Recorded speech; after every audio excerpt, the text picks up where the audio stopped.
Let's put a date on this. Hi, everybody. Let me do my intro here before I put on TikTok. TikTok just has a lot of drama. Welcome to today's class. Close that. There's some construction going on out there. Uh, Today we continue our Matchstick Girl saga. Okay. I believe today is part 10. Part 10. For those of you who don't know me, I'm Dr. Tochi, aka Papa Dr. Tochi. I'm of the men's and the women's. And you can always get me at drtochi.com or tochi.us. Okay. You can book me there for your spiritual consultations. You can also schedule your dream interpretations there. You can also go to my events page and see what's going on. The event we have coming up on the 22nd is Level 1 Reclaim Your Authority. Sign up for that. And then on the 29th, we have Level 2 Embody Your Authority, which is open to those who have successfully completed Level 1 Reclaim Your Authority. Okay. You want to start practicalizing all the material that you're learning. Okay, let me go ahead and start TikTok. It's TikTok, got a lot of drama. Okay. So you want to start practicalizing. There comes a point when you're like, you know what? I need to start making these things practical in my life. I hope that your week is going well. Happy hump day to everyone who is in class today and to those who will be watching the replay of this later. Okay. I hope you enjoyed yesterday's class on the Igbo creation story, embodying the male and female principles. Remember to give this live stream a thumbs up or a heart. It lets the algorithm know to notify other people that we are in session. Okay. So it's, it takes care of their notification. You want your classmates to be in. So please take a moment to give the live stream itself a thumbs up. That also encourages me to put out more material like this. If you are on TikTok, uh, feel free to power tap, and that lets folks know that we are in session. You can also share the class, let people know, give the live stream itself a thumbs up, please. Okay, be nice.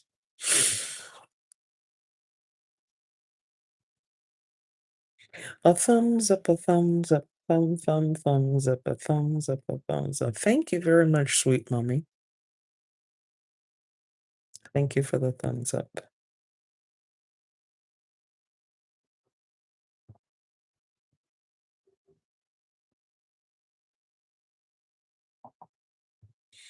So today we're going to look at another story. Okay. And the title of today's story is The Lost Wooden Spoon and the Spirit World. And I hope that we can learn from this. This Lost Wooden Spoon and the Spirit World, there are multiple stories in the African genre that use this motif, okay, where, the child goes and gets favor, and then the wicked stepmother and the wicked step siblings try to go and get the same favor that that child got, and then they usually run into trouble. Okay. So, is that general motif, but here we can learn quite a bit. Please remember to give the class a thumbs up Okay, remember to give the class a thumbs up and give it a heart. Okay, as we go into the material. Maybe I should sound like a pastor says, give, give, give, and God will bless you generously as you give. Oh my God. If you've, if you've been a church person, sometimes, the randomest things will come to mind. Um, Based on church. Then what is this? Updated now space between lines for a cleaner look. Okay, I don't know what that means. All right. Do I have the country where this thing is coming from? Oh, it's an Igbo story. Oh, guess what? This is also an Igbo story. Okay, folks, remember to like and share. Like and share the class.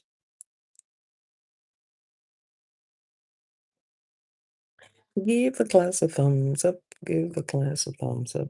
Also, get your drink and your snack, your notebook and your pen, so you can take notes.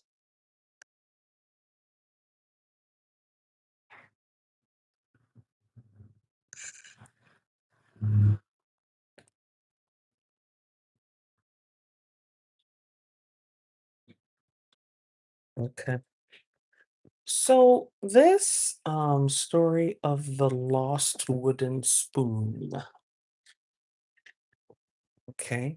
And here the I believe it says here the wooden spoon is called eku. Rere eku. Okay, that's the tonology of the thing. Rere eku, eku, eku, eku. Is a sturdy wooden spoon used for turning thick yam or cassava fufu. Okay.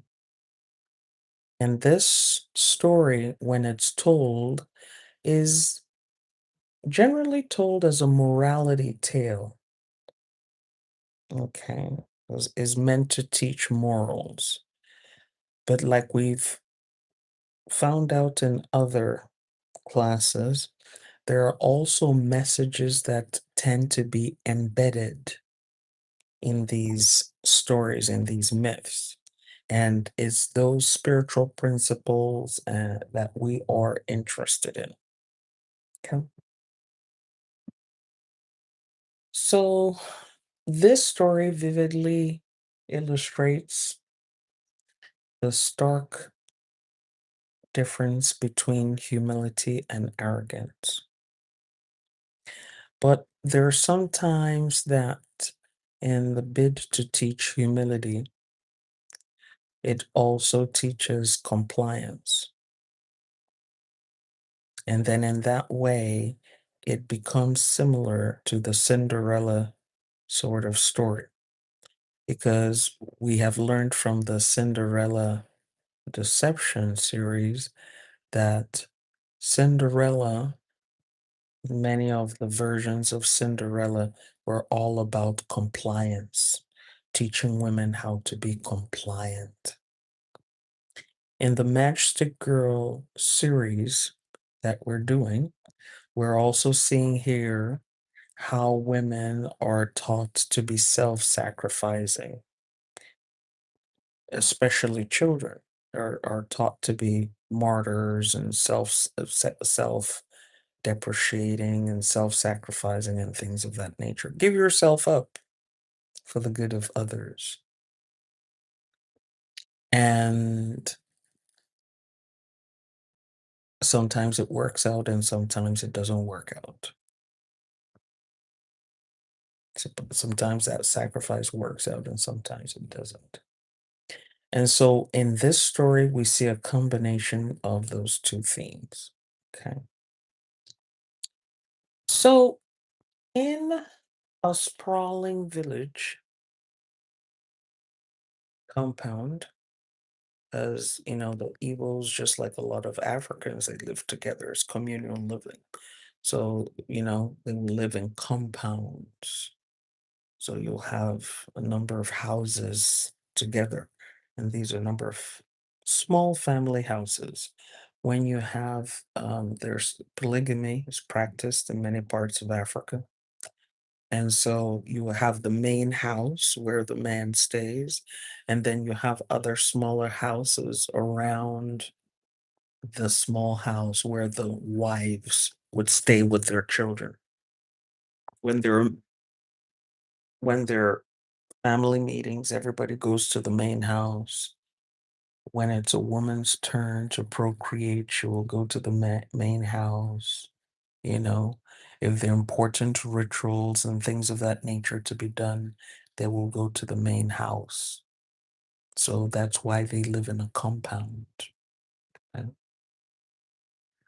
and so the richer the family, the more prosperous the family, the bigger the family, the bigger their compound. Okay. They tend to build houses and families tend to live together in clusters. Unlike out here in the West, everybody just goes and builds their house and lives wherever they want to live, far from family. So, in a sprawling village compound, a wicked woman lived with her own biological daughter and her orphaned stepdaughter. Okay. So we see the setup is looking like the Cinderella kind of setup. Remember to give the video class a thumbs up, okay? If you're on YouTube, remember to give it a thumbs up so that your classmates will be notified that class is in session, okay? True to the classic trope, the stepdaughter was treated like a slave. She was overworked, underfed, and constantly verbally denigrated, while the woman's own daughter was pampered and idle. One morning, the stepmother ordered the orphan to go to the fast flowing village river to wash a heavy load of dirty pots and utensils. Amongst these utensils that she sent this child to the river to go wash was her eku, her favorite eku, a beautifully carved wooden spoon that had been in her family for years. Exhausted and hungry, remember this child was constantly underfed and overworked. So, exhausted and hungry, the orphan went to the river and started scrubbing the pots and the utensils at the riverbank. Suddenly, a strong current r- ripped the slippery wooden spoon from her grasp. She lunged into the water for it, but the river swiftly carried it away and carried it downstream towards the forbidden forest. Let me pause here. What is the forbidden forest? In Igbo mythology and Igbo culture, there are portions of the land, the village, that are set aside as forbidden forests. In some books and some movies, you will hear it referred to as the evil forest. Why is it called forbidden? Why is it called evil? The forest was considered the domain of the spirits, especially malevolent spirits. Okay. This forest was where they dumped the bodies of those who had committed abominations in their communities. And that's where they dumped those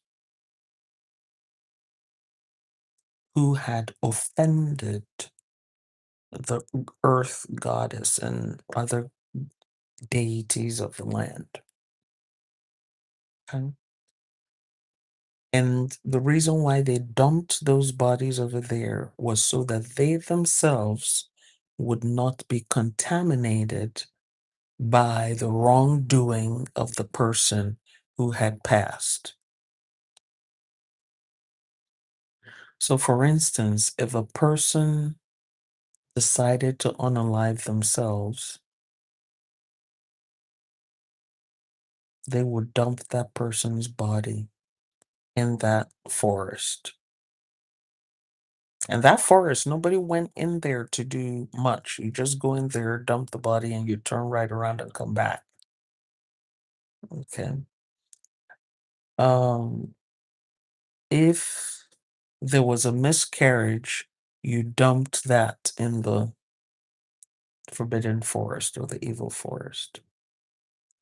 If a person um was unalived by the deities, for instance, if a person did not fulfill their obligations to the deities and became unalived as a result of breaking the covenant with deities, with spirit guides, that person's body got dumped in the forbidden forest. People who were sent on exile were sent to go to the evil forest. So if someone had committed an abomination against the tradition, against the culture, against the indigenous religion, they would escort the person to the forbidden forest. Back in the day, when they used to think that having multiple births at once was not a good thing, in other words, when women would have twins or triplets, things of that nature, they considered that an abomination. They would dump those multiple births in the evil forest. They would also leave ritual offerings for evil spirits in the forbidden forest or in the evil forest. So let's say you had some how would I put it? You had to do some rituals to appease the evil spirits or negative spirit guides, what we today would call negative functioning spirit guides. You would put their offerings in the evil forest or in the forbidden forest, and you will call them to go there and get it. Okay. It was only the brave who could go to the evil forest or forbidden forest and return alive. If someone had to go in there on any kind of quest, people would basically say, you know what? That's the end of the person. Because there were wild animals up in there. Hunters didn't even hunt in the forbidden or evil forest. They had forests and bushes where they hunted. But as far as the evil or forbidden forest was concerned, you don't go there. It's a no-go area. Okay. If there were strange things that were found in the village, in the community, evil that needed to be disposed of, all of that got disposed of in the evil forest. And I know some of you are now thinking, well, if no one's supposed to go to the evil forest, how are they going in there and dropping all these things in the evil forest? You had, like I said, the spiritual practitioner, the shaman of the village could go there and do this. Warriors could go there and do this. Spiritually gifted people could go there. They were the ones who were burdened to go dispose of these things in the evil forest. And whenever the warriors and the shamans, people like that, went to the evil forest to drop these things, before they came back and returned to the community or their families, they had to take spiritual cleansing baths so that they would not bring the evil spirits and evil negative energy back with them to the village. Okay. So you just didn't just wake up one day and say, "Oh, well, let me go hang around the evil forest." No. Let me go hang around the forbidden forest. No. Okay. It wasn't a place to go and hang out. It was a disposal area, especially for things related to spirit. So now I've provided you with a context for this, what was going on with this orphan. So when that Iku, that wooden spoon, slipped out of her hand into the fast flowing river, and the river now carried it downstream to the forbidden forest or evil forest, that basically set up an impossible condition because she was not supposed to go to that evil forest. Okay. You just don't go there because oftentimes if you were to go there, you might not come back. Okay. So she tried retrieving that wooden spoon, that Eku, but the river swiftly carried it away downstream towards the forbidden forests. Trembling with fear, the orphan returned home and confessed to her stepmother what had happened. The stepmother flew into a violent rage. She refused any offers to carve a new spoon or to buy a better one.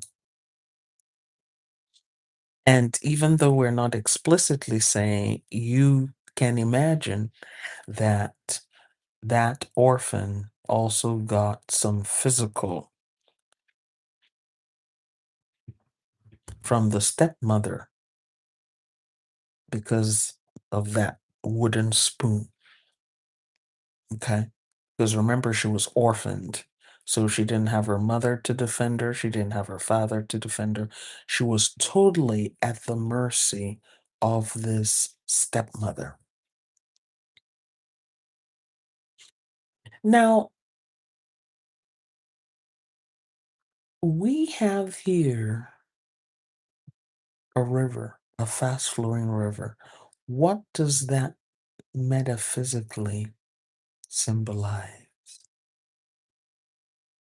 It symbolizes in the story the quick flowing nature of life, of nature, and how things happen so quickly in nature that we may not have adequate time to react to it.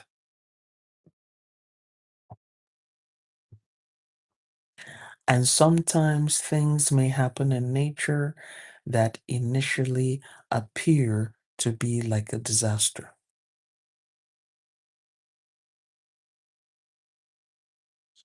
And sometimes in life, it appears like nature is conspiring with our oppressors to make life worse for us. Guess what that represents? But we also know that water represents life, the actual consciousness of life. And so here we have this orphan going there to wash, all these things. She's overloaded. She's already suffering physically. She's underfed. She's overworked. She's exhausted. Her oppressor is trying to do everything possible to reduce her.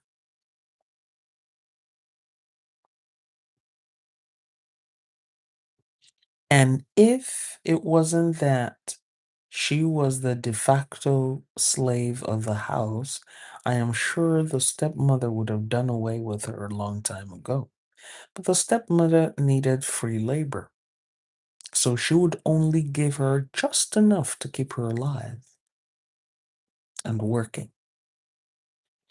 And so we can look back at our own lives and remember or identify times when it looks like life was working against us, nature is working against us.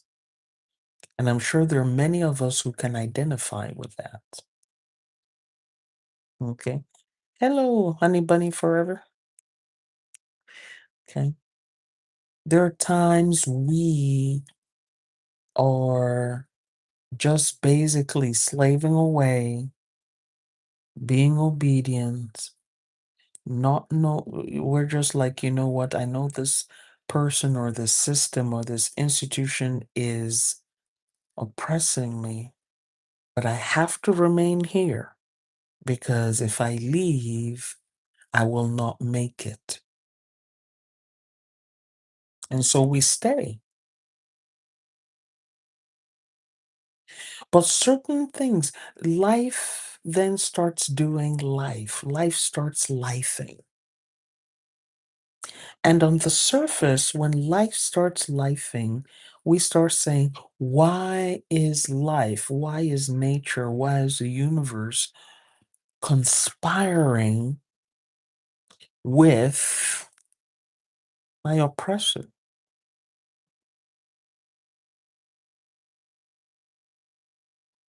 And we don't understand or appreciate that life in the universe can be unpredictable.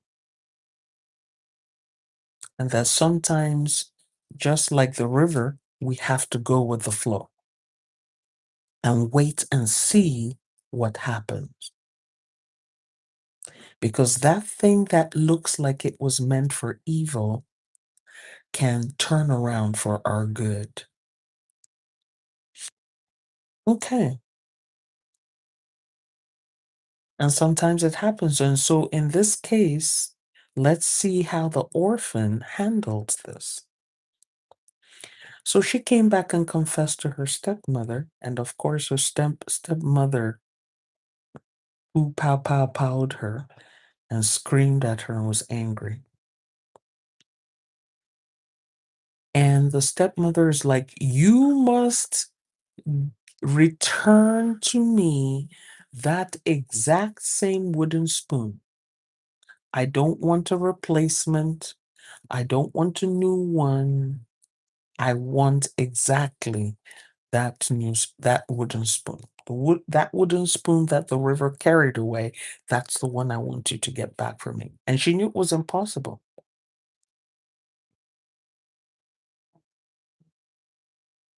So the oppressor sets an impossible target. The oppressor sets an impossible target. Hold on, I want to check my hotspot.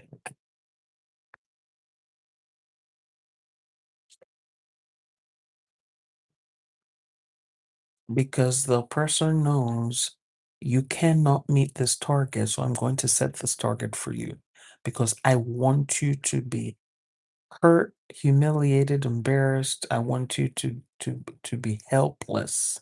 I want you to be hopeless.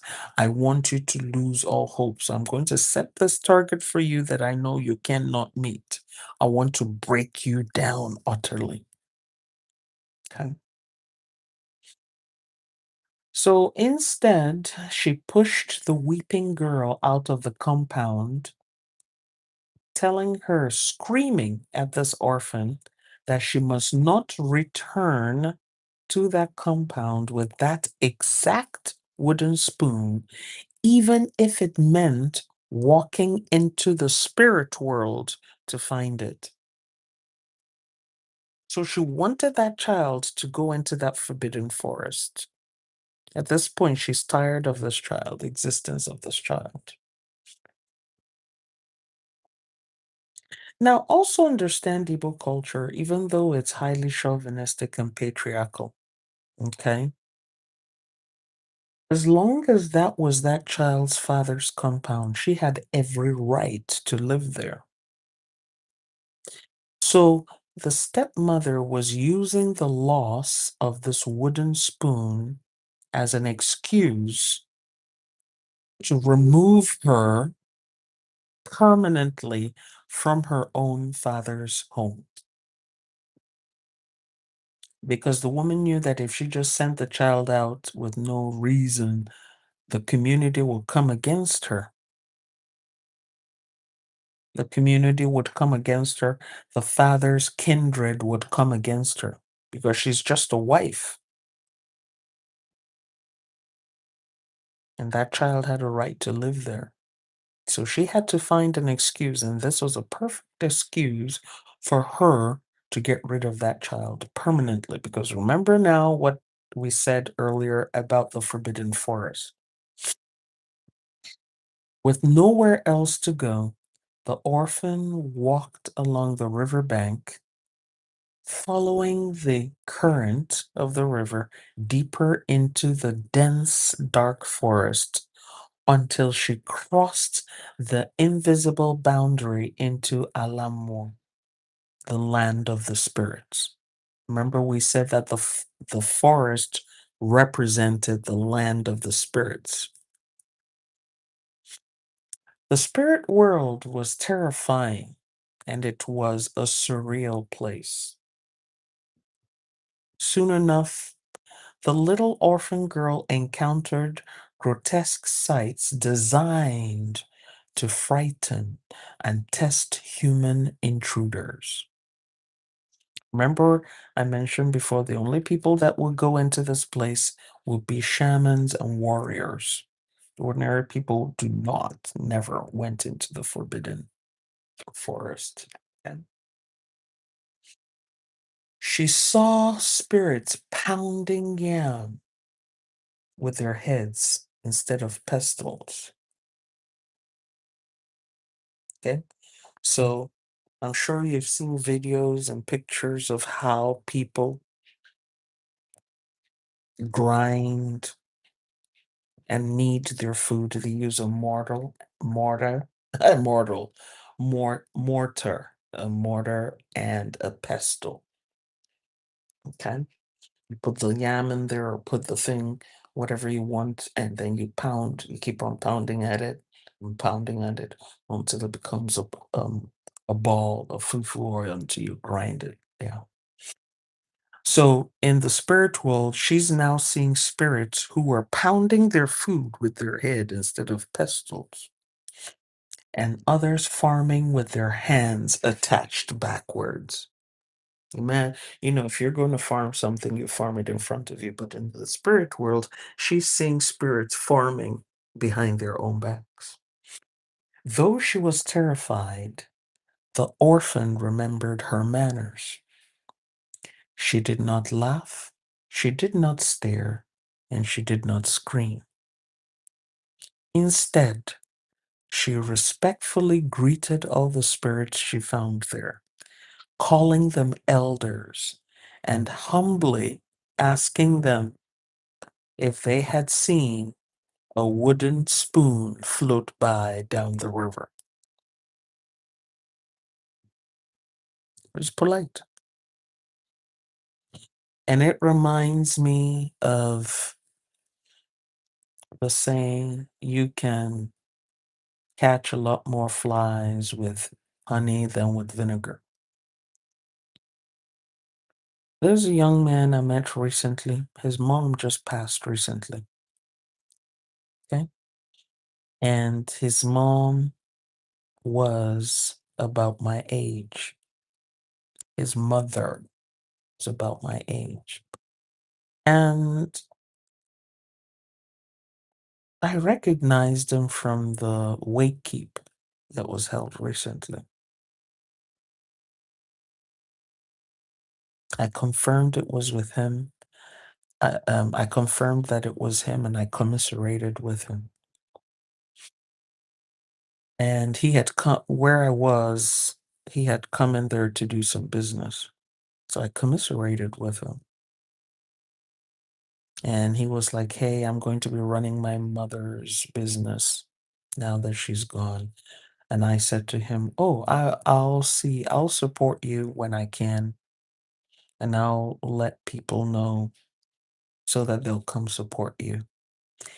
And he thanked me and he said, well, what's your name? And I looked at him and I said, Dr. Tochi. And he said, Tochi. And I said, Dr. Tochi.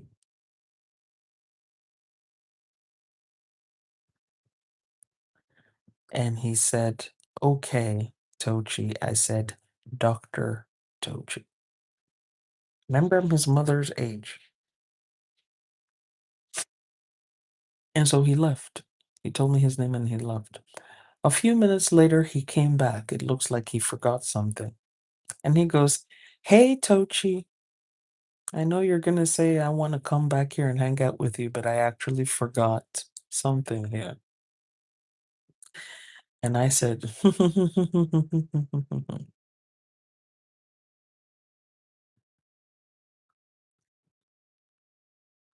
why am I sharing this?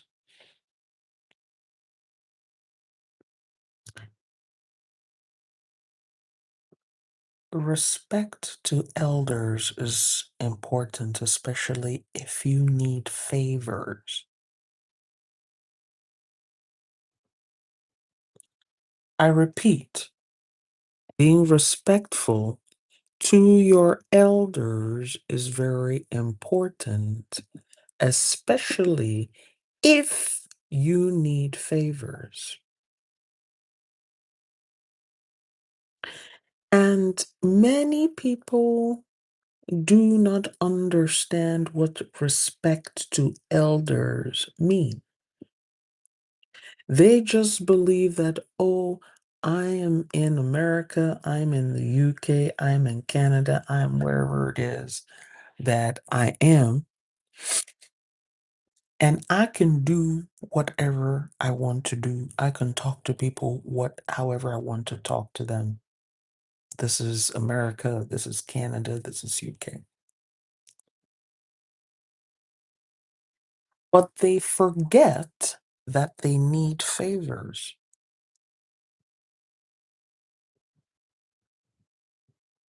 They forget that they can attract more flies with honey than with vinegar.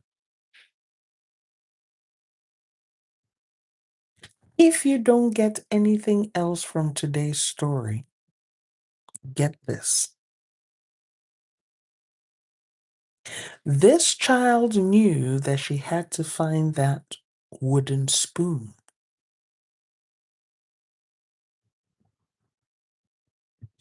She did not go into that evil forest and start saying to them, hey, why are you pounding the yam with your head? Why are you farming why are your arms attached backwards? Why are you looking weird? Why are you looking grotesque? Why are you looking strange? Why are you looking scary? She didn't do that. She greeted.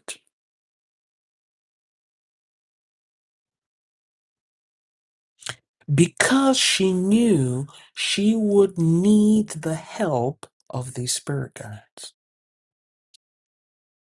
She would need their help.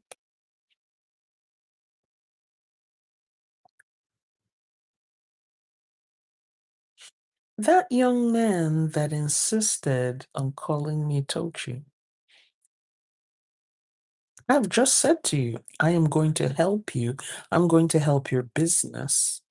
I am also going to get people to support your business.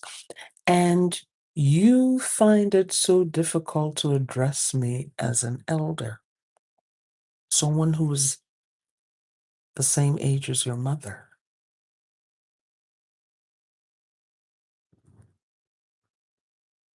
Because in his mind, what's the big deal?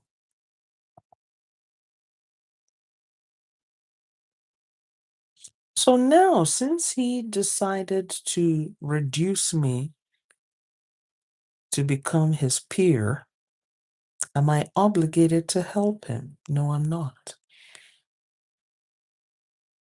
Am I motivated to help him? No, I'm not.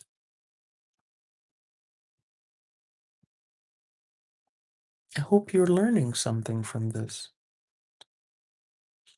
This is the reason why, for those of you who've attended my workshops and retreats and events, you will always hear me address people with a title.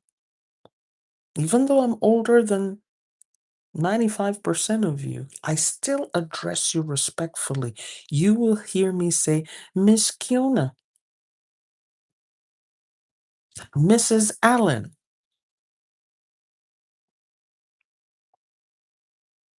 Am I right or am I not right? Do I address folks up in here respectfully? Now, I'm if I don't know, like there are some people who have user handles that I don't know if they're male or female, I will call them by that user handle that they use. Thank you for the rose, Mumby. Thank you so much. Is there anyone here that I've addressed disrespectfully? No. Because I don't know if and when you will be helpful to me. The fact that you address me as Mama Tochi or Papa Tochi or Papa Dr. Tochi, or let's be like Elder Divinity. Elder Divinity says, Papa, Mama, Dr. Tochi. She gets it in a row and we laugh about it. Before she was made elder, I call her Miss Mary. After she made elder, I call her Elder Divinity.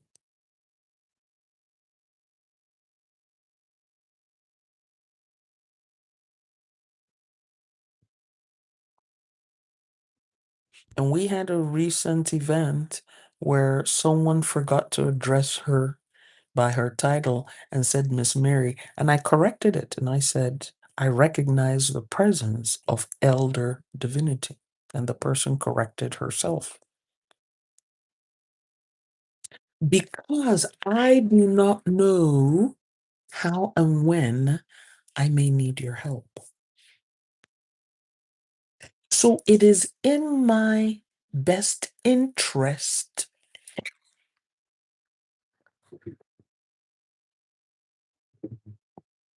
to put myself in your good books. But when I see a person persists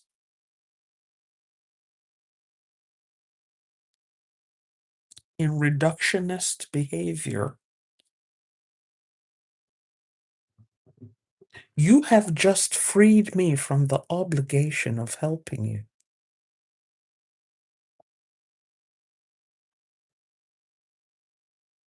This is why when people, and you can ask folks that attend my events, and some of you have attended my events who are watching. When you come to my events, do I not insist you must greet? Hello, Angela Nicole. Peace.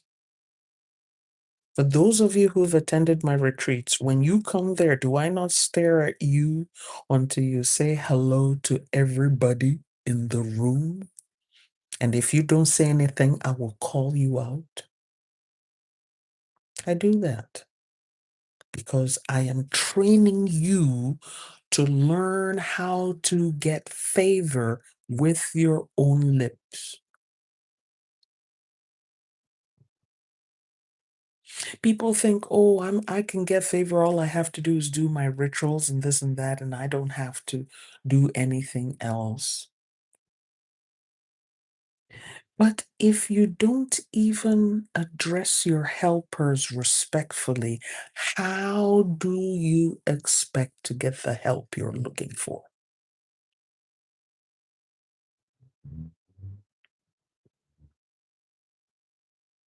That is why I also teach when you're at your altar, you handle your spirit guides at your altar respectfully. You need their help. You treat them respectfully. They're not little step-it fetchits. Come to me and do what I want. But there are many of us out here in these streets who are so disrespectful to people, so disrespectful to our spirit guides. Thank you for liking the life, Urzuli. And then we're like shocked when we don't get help.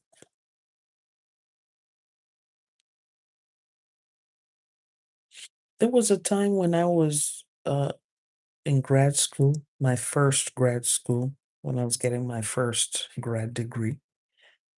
I was in I lived in graduate student housing, and there was a laundry room. And I was there doing my laundry.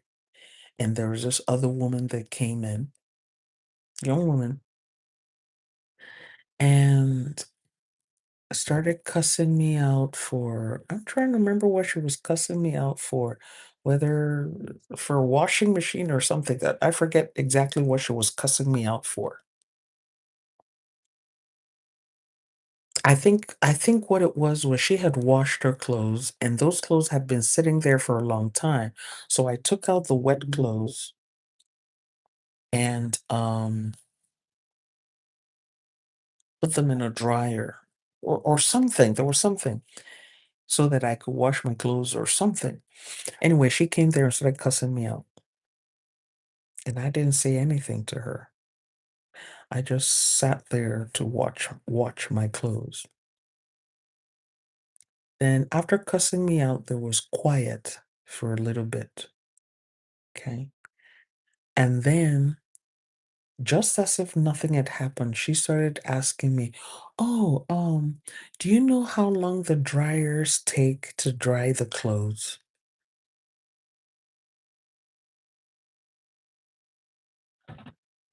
Just just as if she hadn't just cussed me out and used bad words on me. After a period of minutes, she says, "Oh," it changed her tone and everything. "Do you know how long the dryers take to dry?" And I said to her, "Fuck you. Don't you ever bother me or talk to me again." And I left her there.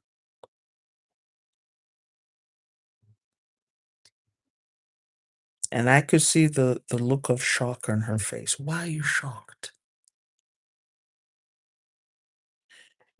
And it is so funny that people don't, for whatever reason, connect respectfulness with outcomes. We see this with our politicians. We see this with our leaders. We see this with our religious leaders. They will talk to you anyhow, address you anyhow, insult you anyhow, abuse you anyhow. And then on the spin of a dime, they'll come around and be like, "Hey, can you help me do this?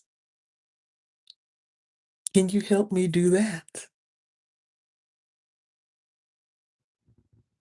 As if they were not just disrespectful to you. And some of us who have low self-esteem, you will say, "Well, I'm going to be the bigger person. I am going to help them, even though they weren't nice to me." Fuck being the bigger person. How much more how much more money does being the bigger person add to your bank account? How many awards and prizes do you get for being the bigger person?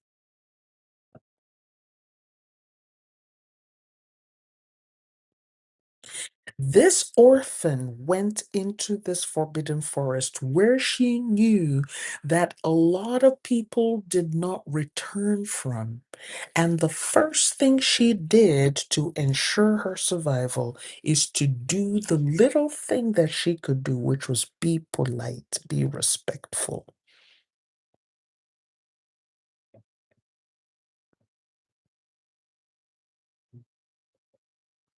I'm going to be polite. I am going to be polite and respectful to my helpers.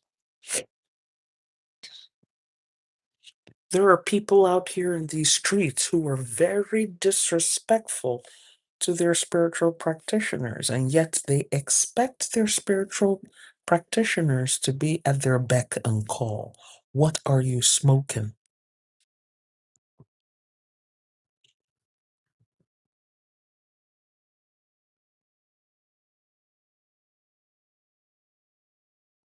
I just gave the example of the young man. Your late mother was my peer, not you. But you are deliberately disregarding the cues, social cues. And he was not was, he is an Igbo boy. So he knows the culture. He cannot say he does not know. His mother was Igbo, but he still took it upon himself to address me as Tochi because he's positioning himself as an American.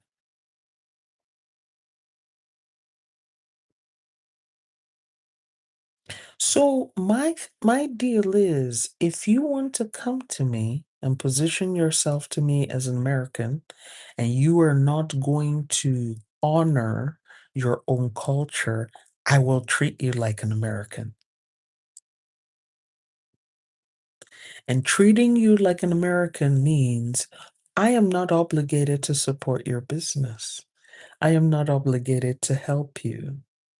I am not obligated to give you communal support. I will treat you like an individual. You want to be individualistic? I will treat you like an individual. Thank you for the rose, Urzuli. I will treat you the way you want me to treat you. Because you cannot come to me to get the benefits of the culture, but you do not want to abide by the dictates and the norms of the culture. You want to be American. You want to behave like an American, or what you think an American should be like and act like. But you want to reap the benefits of your mother's culture.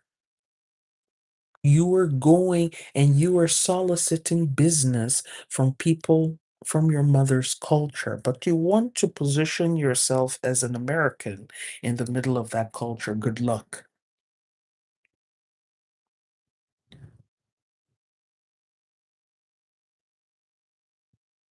Ladies and gentlemen, boys and girls, if there is nothing else you learn from the story of the lost wooden spoon, learn this.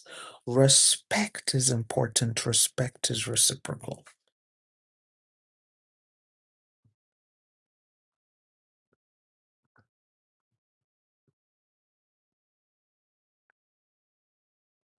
People will complain, oh, this person doesn't want to help me, and that other person doesn't want to help me.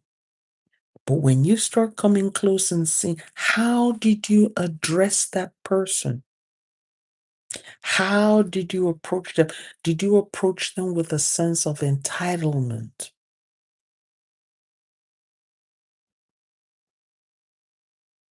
Did you approach that person like, oh, well, what's the big deal? Why should I call them by their title? Why should I address them by their title? Why should, oh, they should get over it. They're not the only ones with a title, or they're not the only ones. Okay, good. Why should the person help you? Okay. I want to read to y'all what Mrs. Allen just wrote now. She says, oh, yes, good luck to him. Disrespect will close doors money cannot open. Thank you.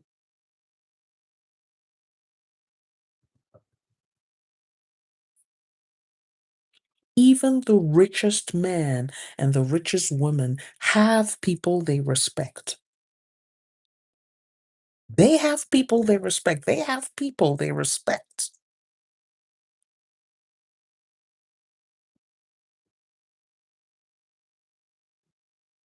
And the fact that I will come here and say, Miss Kiona is not older than me.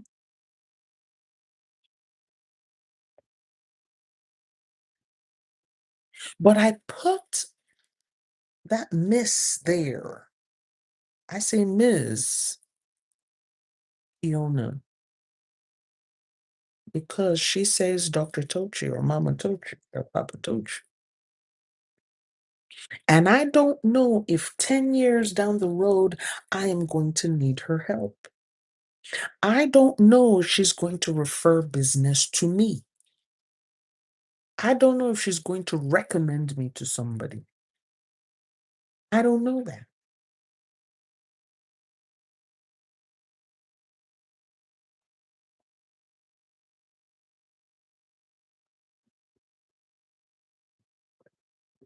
And sometimes you will see people who want to reduce you. They will reduce you, but they want you to speak to them respectfully. They want you to address them respectfully. They want you to give them preferential treatment, but they reduce you. And you're not obligated to. If you reduce me, I will reduce you. It's that simple. We will practice the reductionist principle on each other. So the orphan girl did not laugh, she did not stare, she did not scream. Instead, she respectfully greeted all those spirits she met, calling them elders. She addressed them as elders and humbly asked if they had seen a wooden spoon float by. People, you need to learn how to pay attention to what we call environmental cues. You need to learn how to pay attention to social cues. And there are many of us who don't pay attention to environmental cues. We don't pay attention to societal cues. If you come into a place and you see that everybody's being addressed respectfully, there is a reason why they are being addressed respectfully.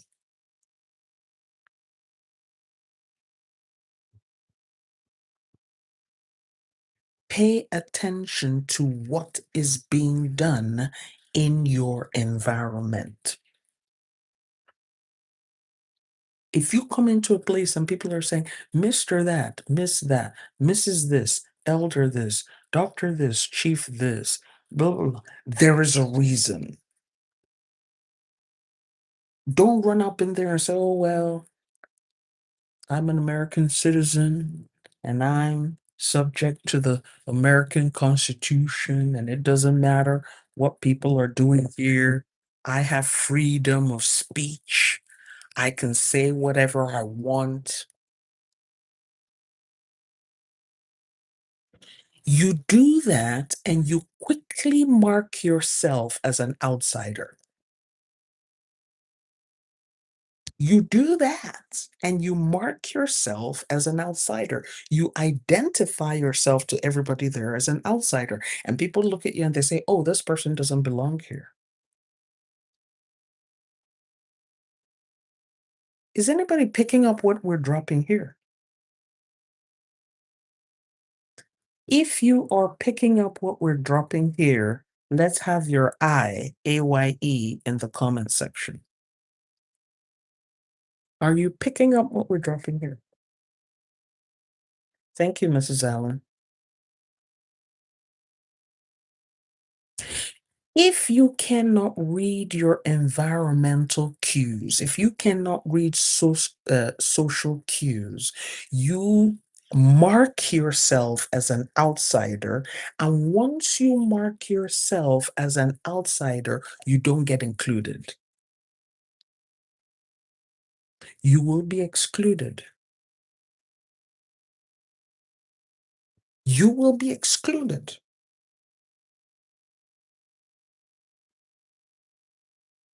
And you have no one to blame because you put a mark on yourself that said, I'm an outsider. I don't belong here.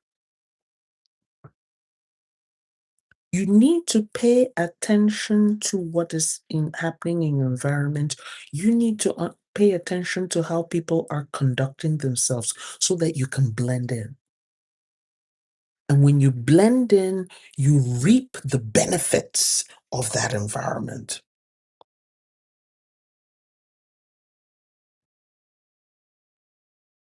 This is why, unfortunately, a lot of Americans are not liked abroad because they don't know how to blend in. They don't know how to read environmental cues. They don't know how to read social cues. They come there and they're like, oh, I'm an American. And people abroad find us obnoxious.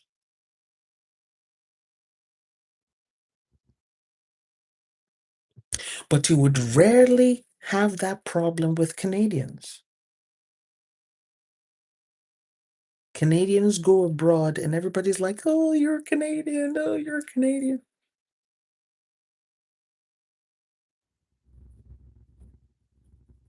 So we have to learn how to read social cues and environmental cues so that we can get what we want. Everything is not by force, everything is not by might. This orphan could not get what she wanted by might, by force. She needed help, she needed cooperation. And respecting other people, addressing them respectfully will help you get what you want more times than not.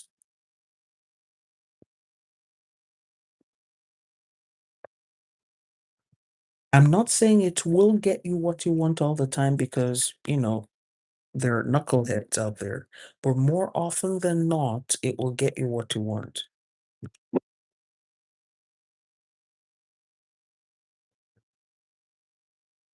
Sometimes I can see a young man out there or a young woman out there acting like they have no common sense. And I'll come to them and I'll say, my son, come. The mere fact that I said my son, you see, the person starts calming down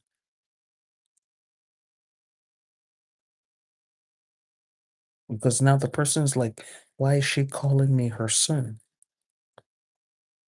And they're less likely to fight you. This is a stranger. You have a stranger coming and say, my son, come.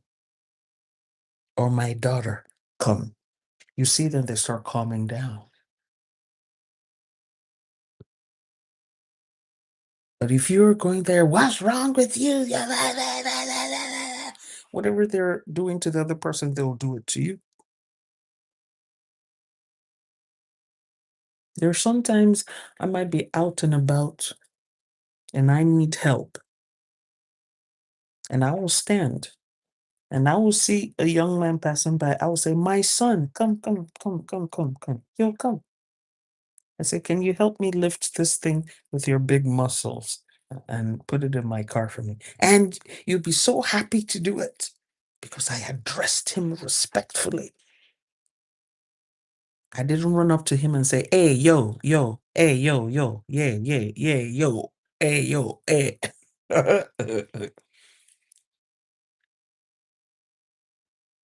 You will see some of them after they've lifted whatever it is or fixed whatever, they say, do you have anything else? Is there anything else you want me to lift for you? Are you okay? Is there any other thing?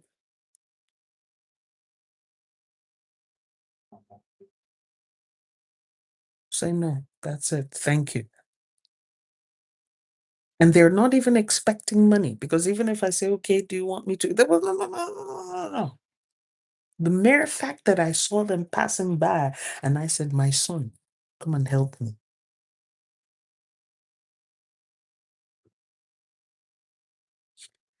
Okay, Sweet Mommy says some Americans don't even like being addressed with respect. I've seen it with teachers, doctors, men, women, etc. They will get offended if you say ma'am, sir. And you are correct.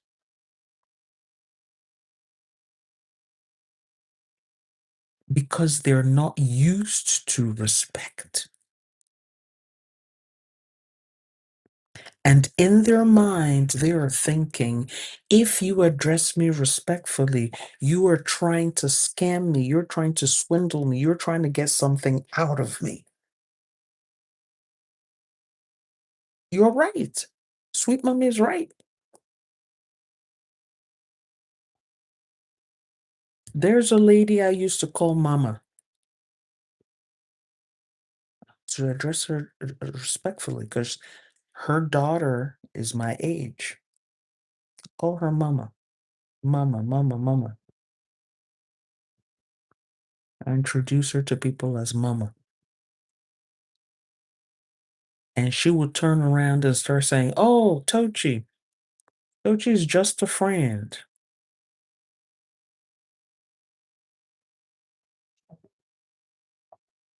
And then she would start going down the hill from there.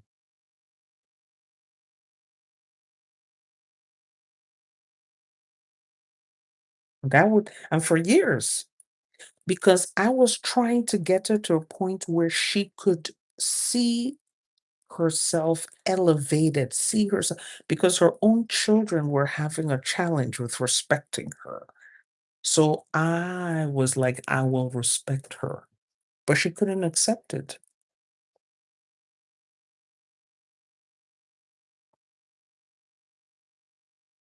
I made an appointment for her somewhere on the phone, and she went there, and the person she had the appointment with said, oh,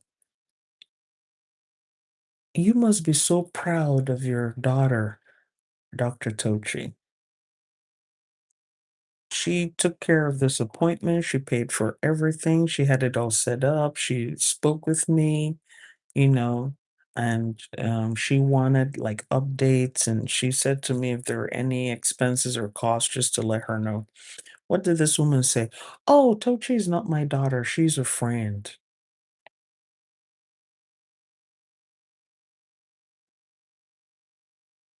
I think Tochi is from Africa or somewhere.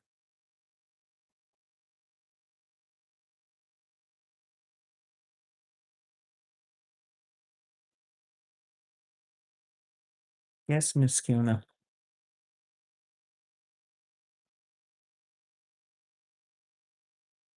Oh, she's a good friend. She's better than my real children. Oh, no, she's not my daughter. We're not related. Zero social cue.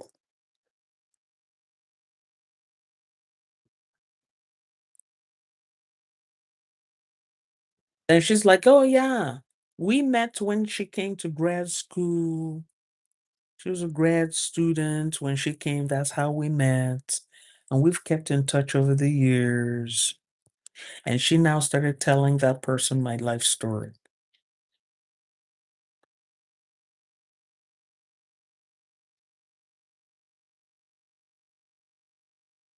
Learn when talking is too much.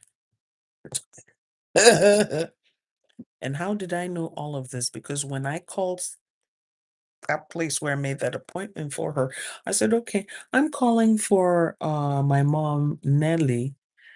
And the person said, oh, she said you're not her daughter, that you're her friend.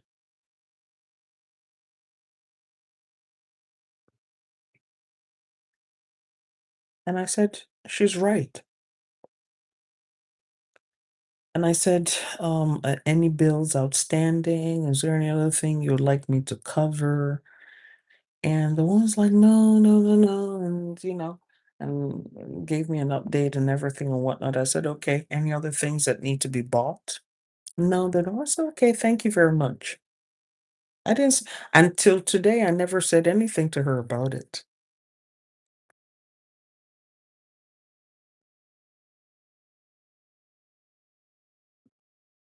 And then when I spoke with her, oh, thank you, Tochi, for taking care of all of that for me and this and that. And she goes, can you imagine? They thought you were my daughter. They kept saying, your mother, your mother. I had to tell them, no, I'm not your mother.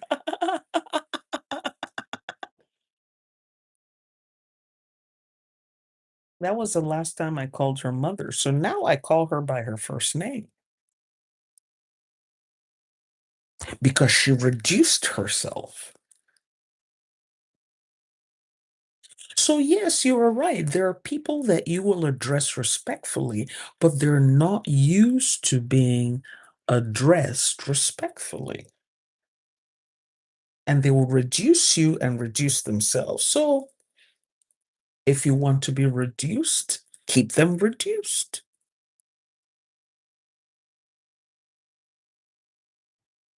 And now here we are some years after the fact, and and now she's like, oh, I just wanted to let you it when she would leave a message for me, she would say mama and her name. It's too late now. You told everybody who cared to listen that I was not your daughter, that I was just a friend, that you met me when I came to grad school, and you were proud to tell me that. So so I address her by her first name now.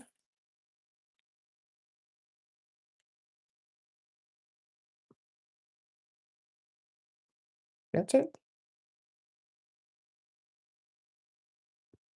You can't force respect on people. If a person does not want to be respected, leave them alone. They have a right to refuse your respect. If a person doesn't want you to respect them, you can't force them to accept your respect. Leave them alone.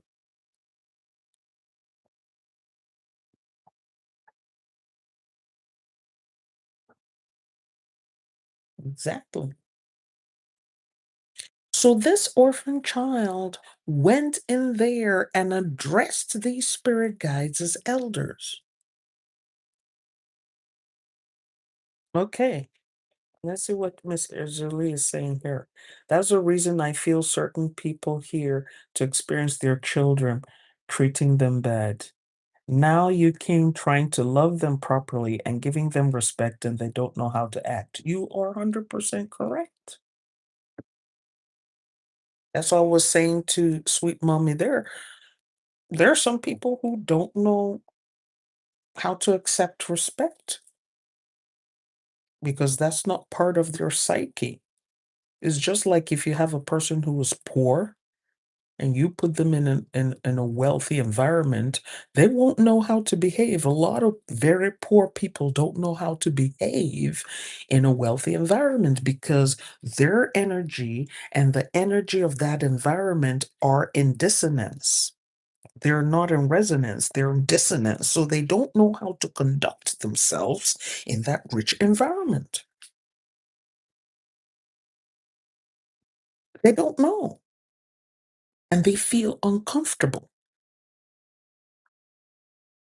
There are some people you will put them in a rich environment, and this happened to me. It used to happen to me before.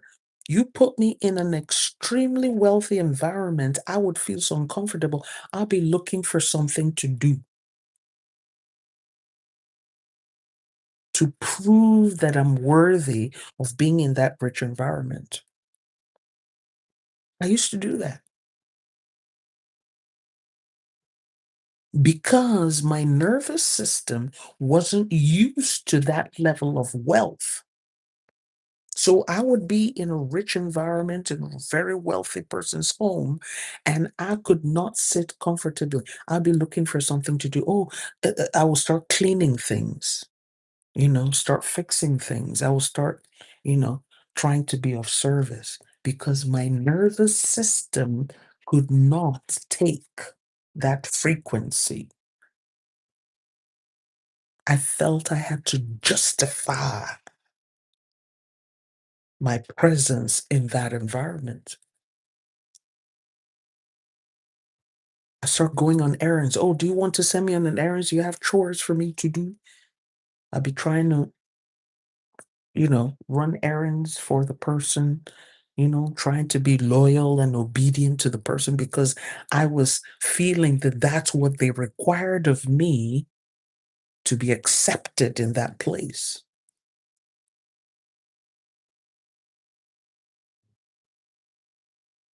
That is why wealthy people don't hang out with poor people. There's an energetic mismatch. And that's why respectful people and disrespectful people don't hang out. There's an energetic mismatch. Think, think it. Well, you're saying being rich and being poor is a state of mind. It's more than a state of mind. It's more than a state of mind. It's a frequency of the body. Because if you see an average poor person, do you want to be rich? Yes. Do you like being rich? Yes. So there's no problem with the mind. The body is uncomfortable. That's when you see them shucking and jiving. You see them shucking and jiving around a rich person. And so that person tells them, well, go jump in the well. They jump because they're like, okay, if I do this, then I'll be accepted. I'll be part of it. It happens with people even in churches. You'll see them, they'll be shucking and jiving to the pastor, to pastor's wife, to the pastor's husband, to all these people, because they come there and they can't, the pastor is wealthy, is influential, is powerful, and all that. And they're standing there and they feel so uncomfortable.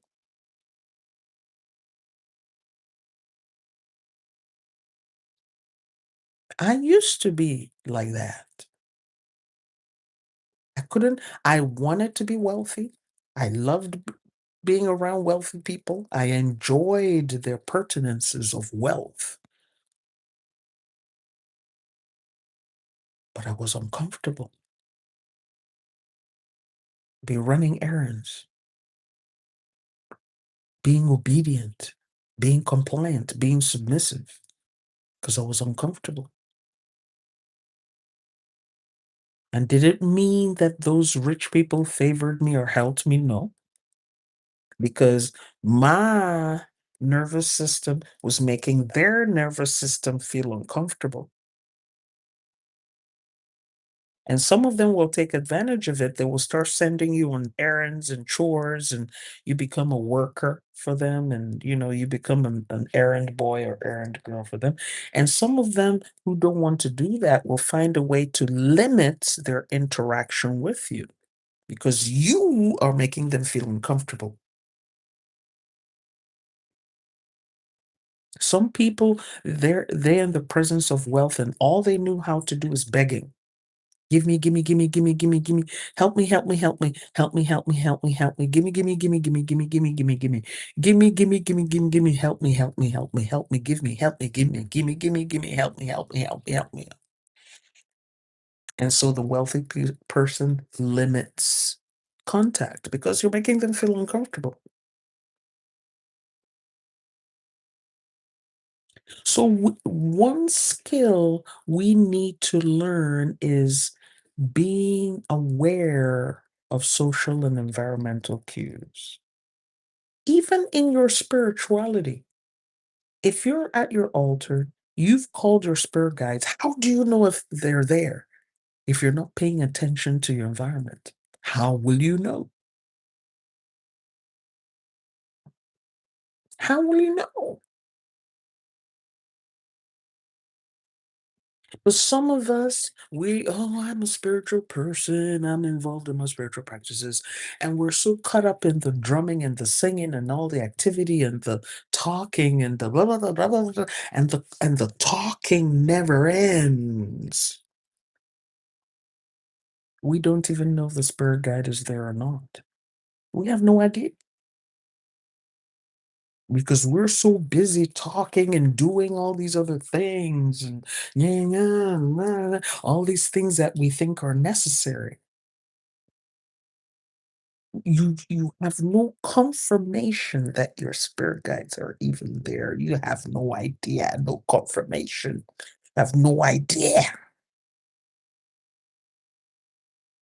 Is anybody picking up what we're dropping here? Is anybody understanding what we're talking about here?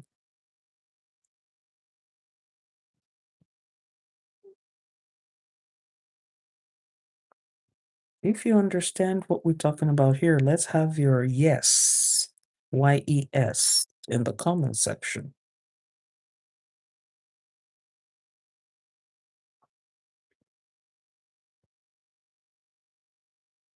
Thank you, Miss Allen. Thank you, Urzuli.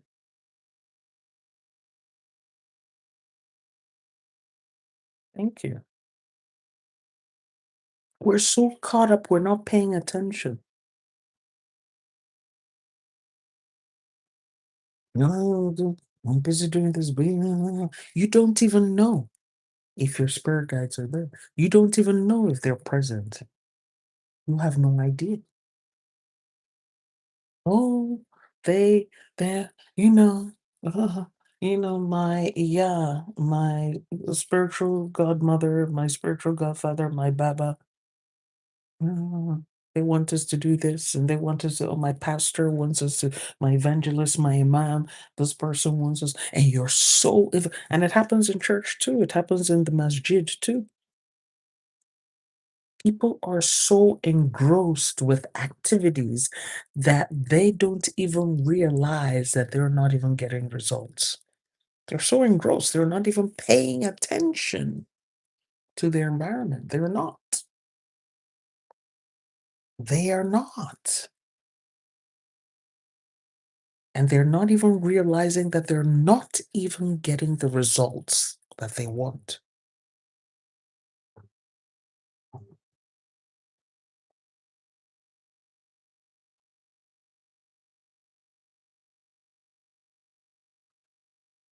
Learn how to pay attention to your environment. Learn how to pay attention to social cues so that you may get favor.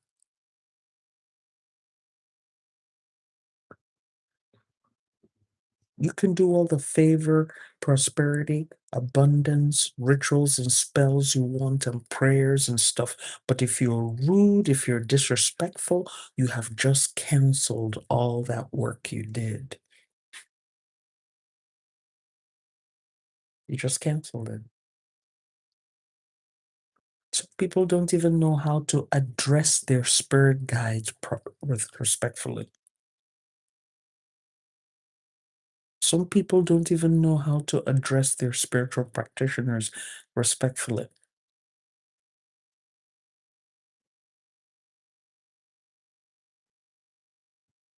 If I show you some correspondence that I have from people, you will be mind boggled. Some people are, let me give you an example. I have had some people who have been disrespectful to me 4 years ago, 5 years ago, 6 years ago. And they come back now thinking that, by now she must have forgotten. And they're running around in circles and they're doing things. But they did not realize that their disrespect to me was so impactful, so heavy, made such a strong impression on me that even menopause could not make me forget.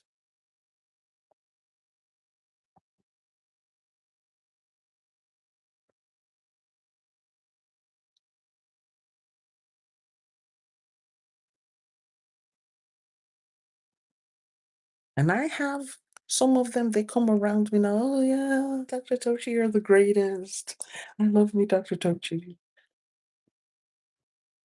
And they come in the comment sections and they say all kinds of things. And oh, yeah, and there's.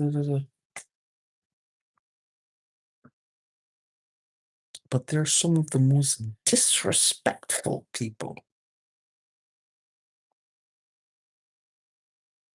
And they think I have forgotten. I haven't forgotten because your disrespect was so heavy, it made an impression on my soul.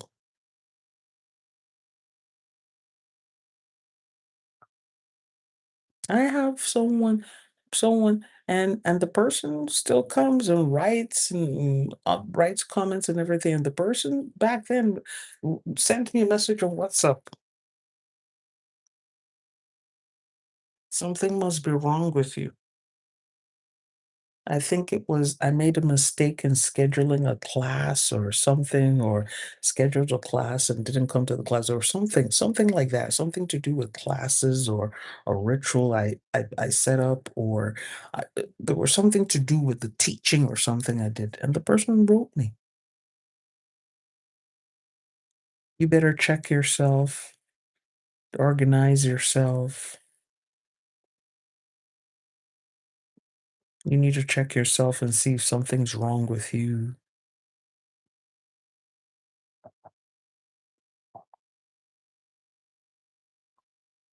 It was something to do with the computer, something to do with when I used to be quite busy on Facebook, something didn't quite work out. There was something to do with Facebook. This person wrote and wrote.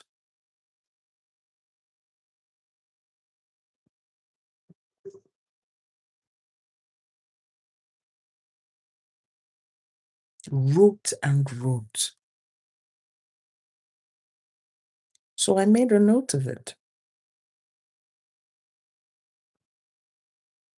Does the person still write me about their problems? Yes, they do. Does a person now write me and say so such and such and such and such? Yes, they do. Do I get involved? No, I don't. I don't.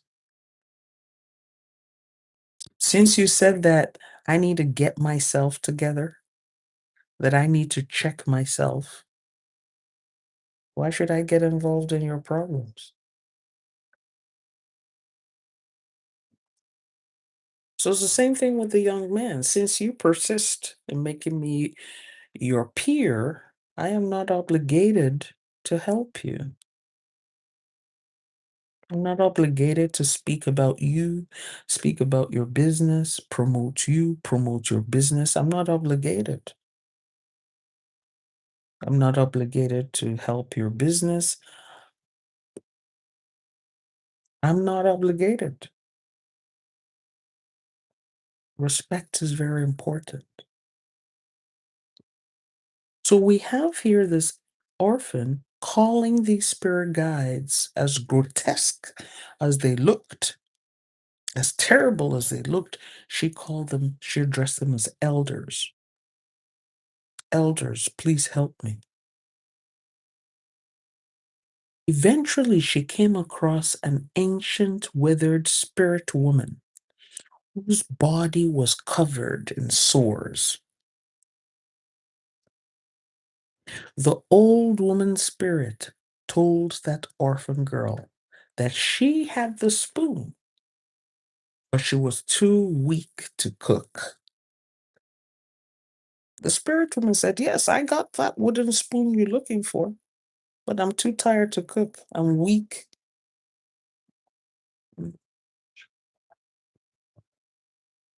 Without hesitation or disgust, the orphan fetched water, cleaned the old woman's compound, gently washed her back, and cooked a hearty meal for her.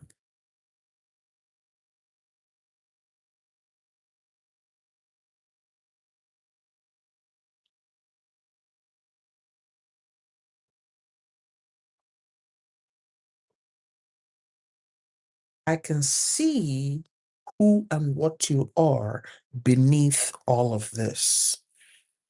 And that thing I can see below and beneath all of this is what I'm going to serve.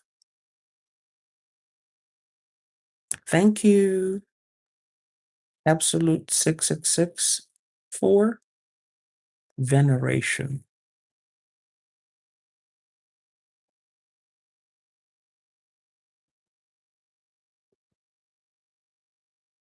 Because I recognize you. I'm not going to be deceived. I'm not going to be deceived by your looks. I know exactly what you are. And I'm going to venerate you. I'm going to serve you. I'm going to help you so that you will give me what I want.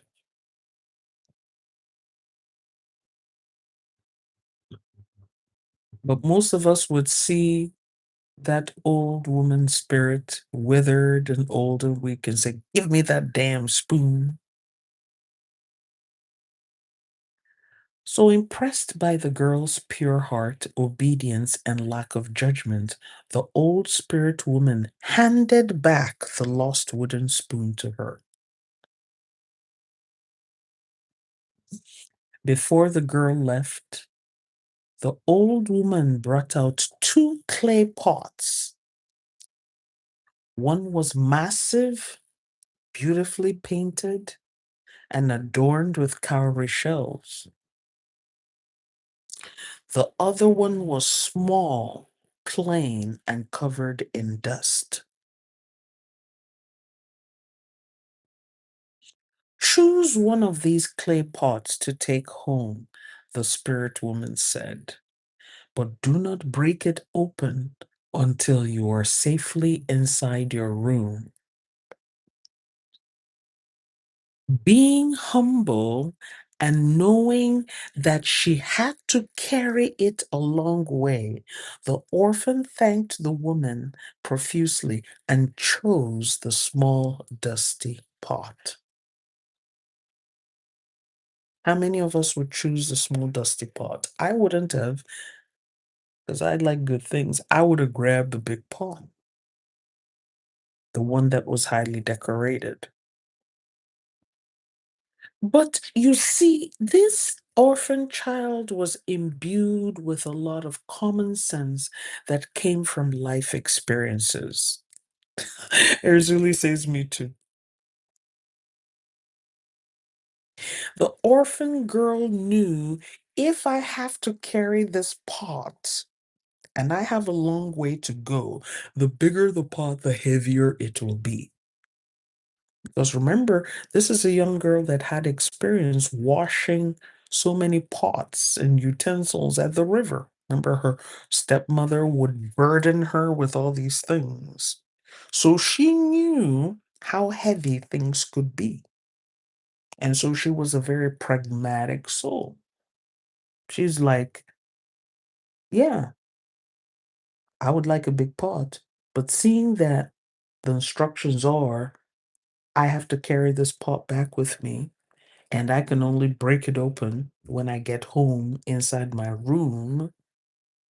From a practical point of view, it doesn't make sense for me to be struggling with a big pot. Let me take the little one I can manage. She was also smart because she knew, if she took that big pot with all the decoration and whatnot, by the time she would get to that compound, her stepmother would take it from her. How dare you have something good?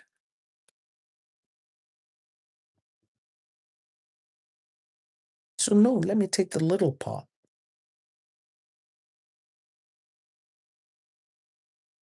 That was wisdom. If you're out here on social media, you're wearing all your Gucci's, your Louis, your Chanel, your everything, is that the smart thing for you to do?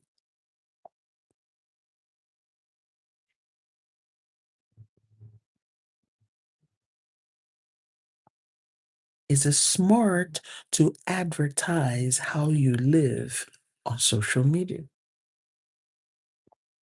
Is it wise for you to advertise how you live out there, knowing that you have enemies?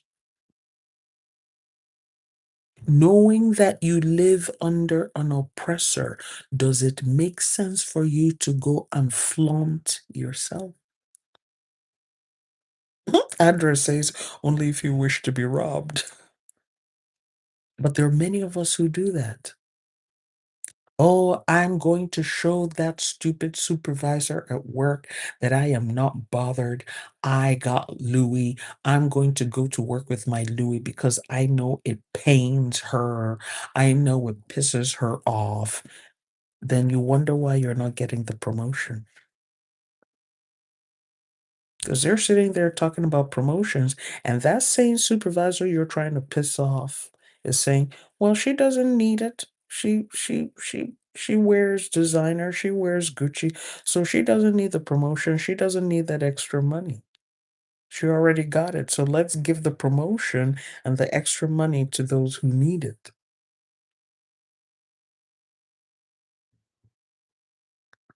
Many of us are so concerned about how we want to pepper other people. Pepper them.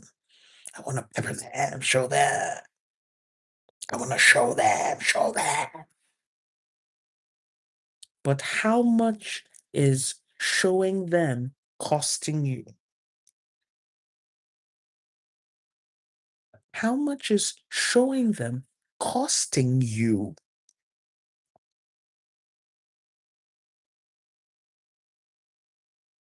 She was a smart girl.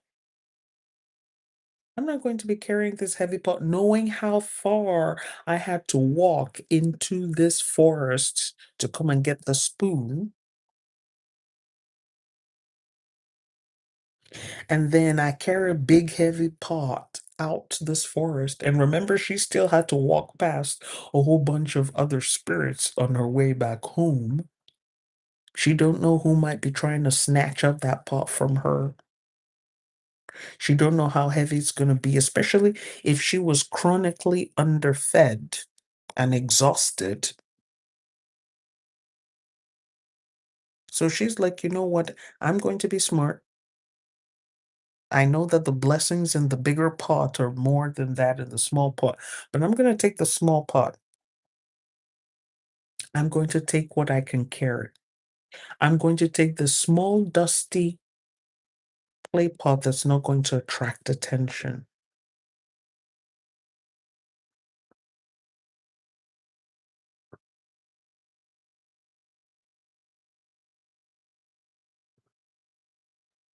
I'm going to take something that I can easily conceal, a small pot. I don't need to be attracting undue attention to myself. I don't know how my circumstances are going to be when I get back home because once I give my stepmother her wooden spoon back, I know she's still gonna beat me. And I'm already tired. I'm exhausted. I'm assuming that that spirit woman gave her some food to eat because if she cooked and cleaned for that spirit woman, I'm sure the spirit woman probably let her eat some of the food too. So, but that's just food in her belly. She had no guarantee that when she would get home, she would still have food waiting on her. And she knew that when she got home, even if she would give the stepmother the wooden spoon, the stepmother would still lash her. After lashing her, would now give her another pile of things to go down to the river to go wash. So she was being very practical. She was being very pragmatic. I don't want to draw attention to myself. I also do not want to appear greedy. The fact that I just helped this old spirit woman with her stuff and she's giving me these things doesn't mean I have to take advantage of her. It's not necessary for me to be greedy. It's not necessary.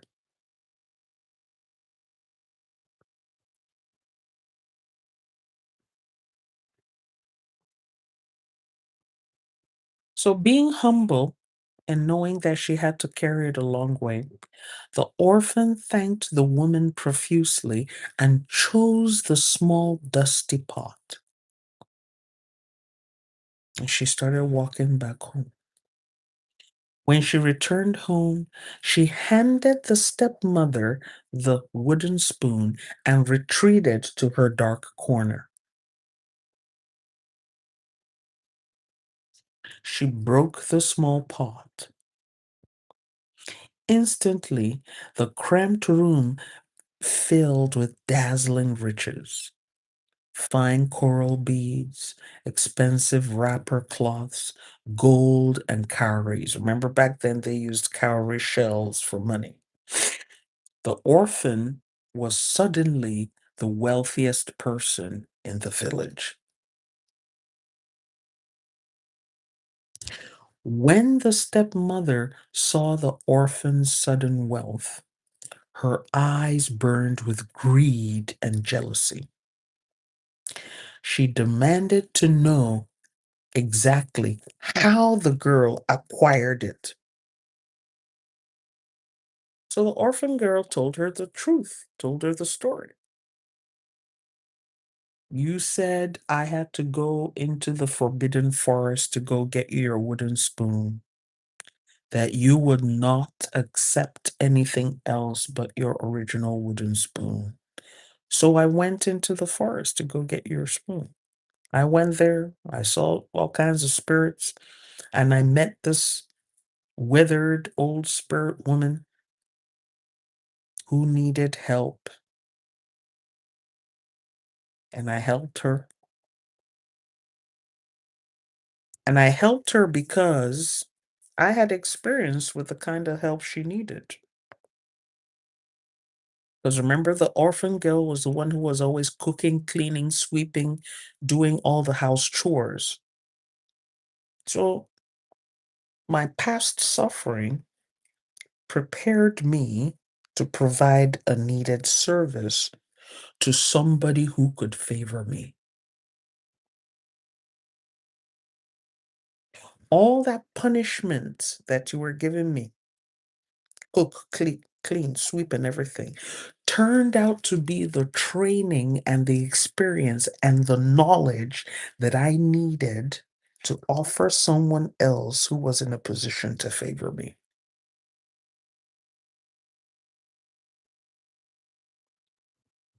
Life is like that. There's sometimes you're doing all these menial work, meaningless looking work, all these kind of things, and you don't know that there is somebody somewhere who is in a position to change your destiny, who needs exactly those skills. But when you were acquiring those skills, you were like, oh my God, there is no oppression more than this. But the job experience that she got under oppression is what eventually made her wealthy, what gave her favor in the eyes of the person or the thing that was able to turn and change her destiny. So she told her stepmother, yes, this woman told me to cook, clean, sweep, and do all those things. And I already knew how to cook, clean, sweep, fetch water, take care of a household. I did all those things for her. And in appreciation, she gave me the pot.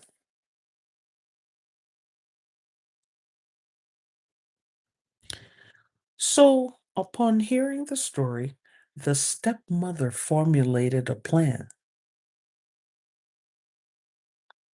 The very next day, she handed her very own pampered daughter her best wooden spoon. So, this same wooden spoon, she gave it to her own daughter. Remember, her daughter was a pampered daughter, a lazy daughter.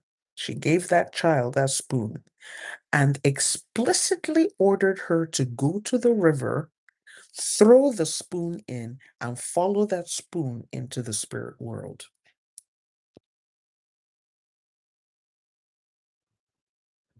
This reminds me of the Tam and Cam story. Remember Tam and Cam and how foolish Cam was?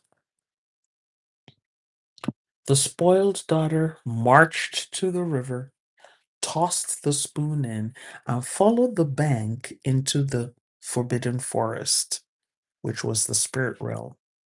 She kept watching the spoon as it's flowing down the river and walked into the forbidden forest.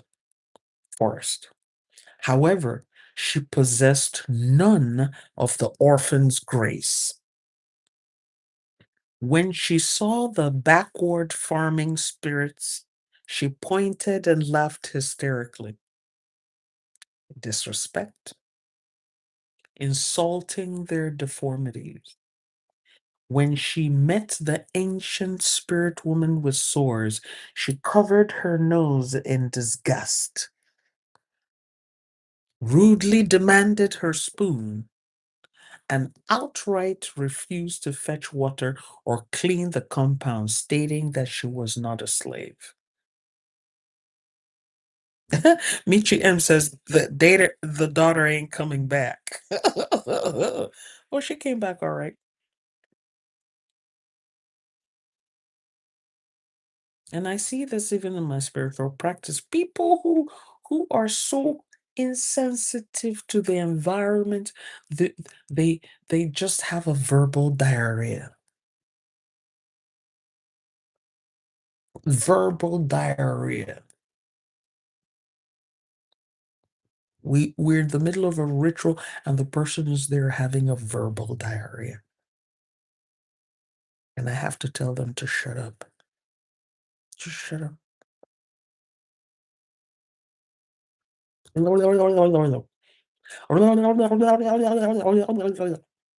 respect for human, no respect for spirit.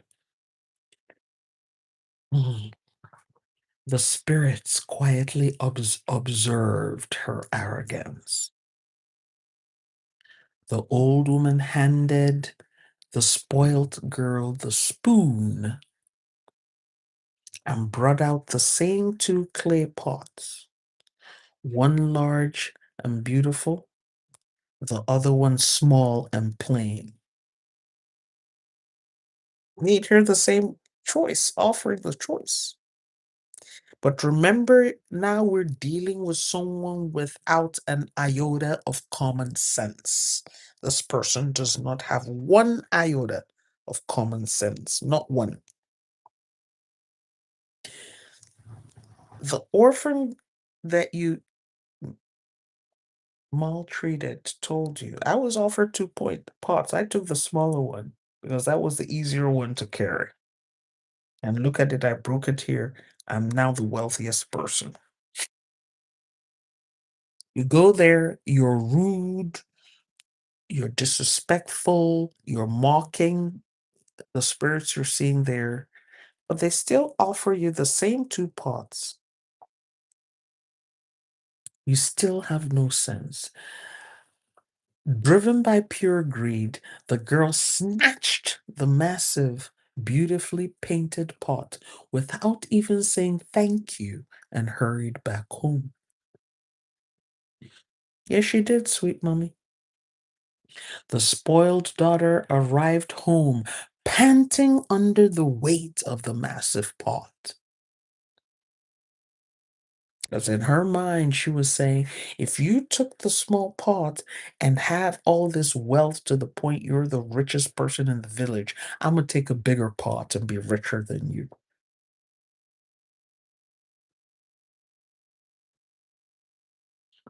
The greedy stepmother eagerly pulled her daughter into her hut and securely locked all the doors and windows so that they wouldn't have to share a single piece of their new wealth with the orphan or anyone else in the village.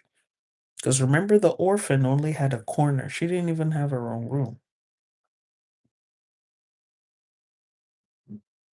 And she broke her pot and had all these riches. And I'm sure the stepmother went ahead and helped herself to the orphan girl's riches.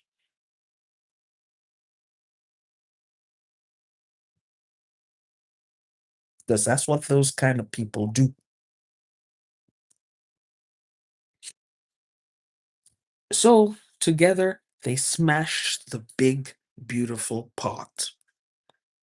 But instead of coral beads and gold, a terrifying swarm of abominations poured out of the pot.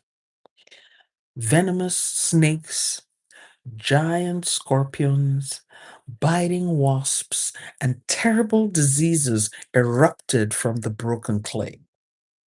Trapped in their own hut by their own locked doors. Remember, they had locked all the doors and windows, so they were trapped in there. So trapped in the hut, the wicked stepmother and her spoiled daughter suffered the fatal consequences of their greed and cruelty, and leaving the humble orphan to live out her days in peace and prosperity.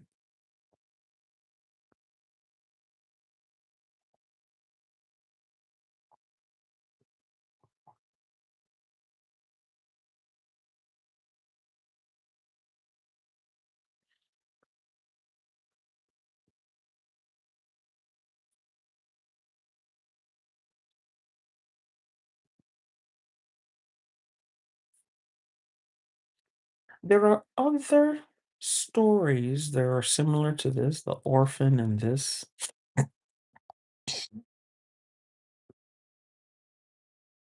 There's another one, the orphan and the Udala tree, that's also very similar to this.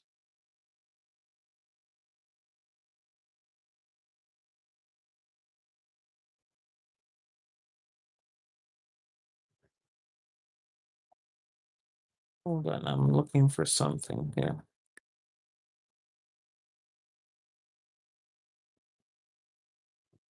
Oh, I see. I wonder where this story is hidden.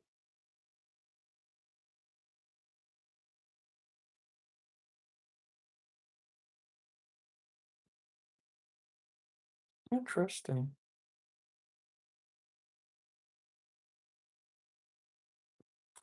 I have a story hidden within a story. So there's another one, the orphan. This is the one we just looked at is the orphan and the wooden spoon. But there's this other one here that is similar to this. Hold on. I want to save it.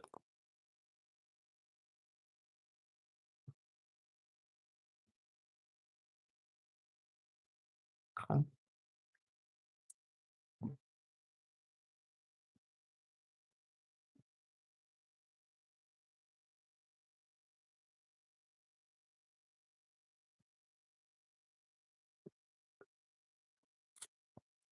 The Udala tree. Udala is the same as Abulumo.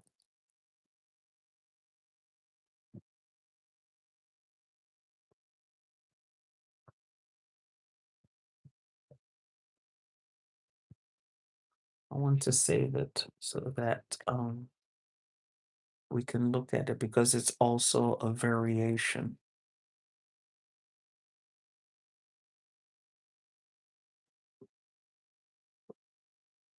on this.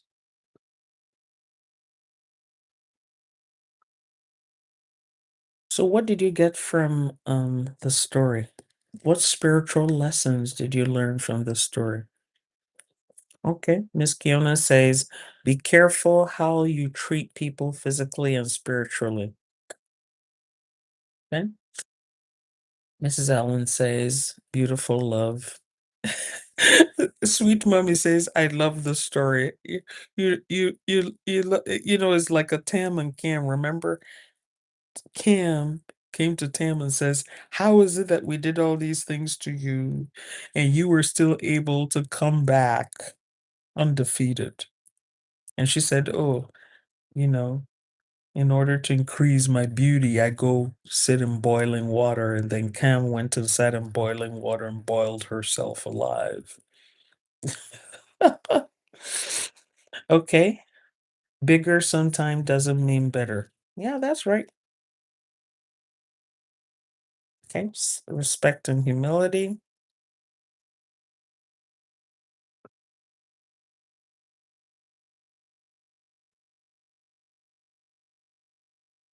Not sure what that means.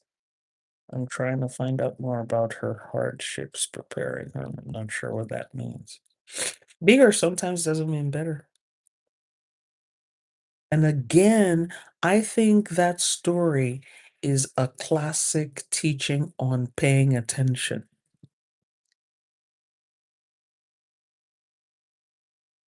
It's a classic story.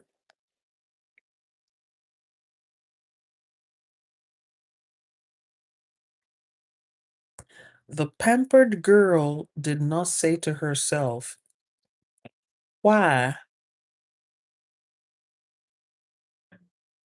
did my orphan stepsister choose the smaller pot?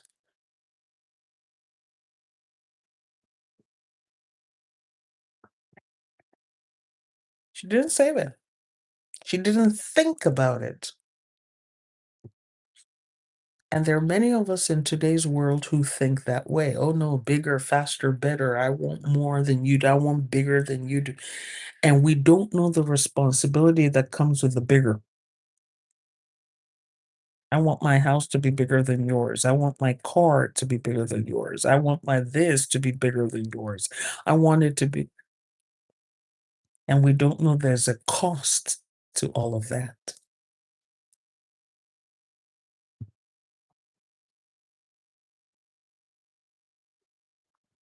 And we're in competition for the wrong reasons. Competition for the wrong reason.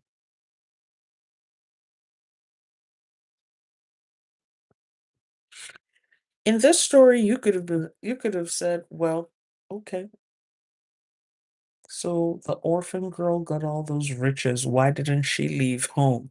Remember again, that was her father's house. That was her father's compound. And in the Igbo culture, you align with your father's house because it's a patrilineal system, patrilineal culture. And I'm sure after that, she probably got a husband. Because that's usually how that works out. With her getting that kind of money, men will start being interested in her.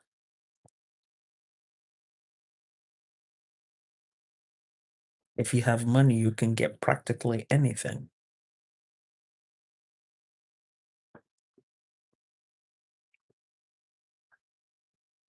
But for me, the moral, I mean, there's so many principles and there's so many lessons in the story. Just like someone said, what was meant for evil turned out to be good for her. And there's sometimes you're going through something that was meant for your downfall, but as long as you're being observant of your environment, being respectful, paying attention, that thing will turn around and be to your benefit. Being respectful doesn't mean crucifying or sacrificing yourself. Let us be clear. The orphan girl did not go and say, do with me whatever you will. She never said that. She continued on her quest. Her quest was to find the wooden spoon. So she did not deviate from her objective. She didn't leave her goal. Her goal was to get that wooden spoon. Her goal was to get that eku.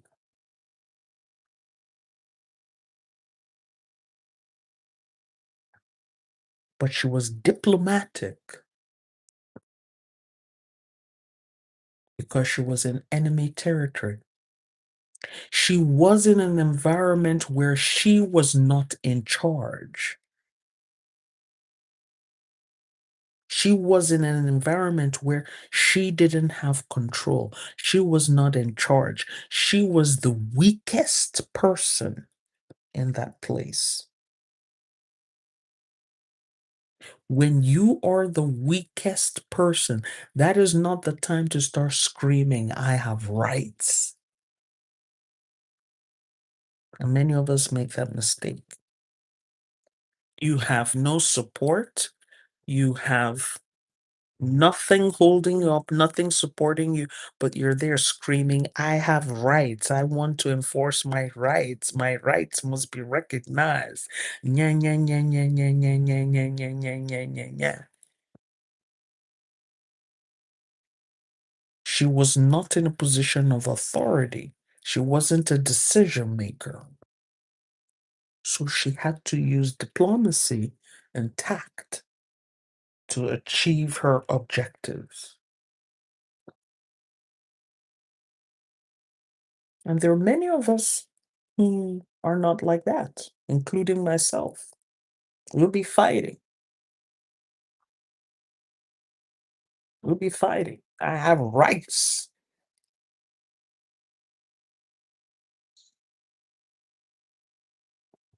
Because I know down the road someone is going to say, okay, well, it means if you're submissive and obedient, everything will work out for you.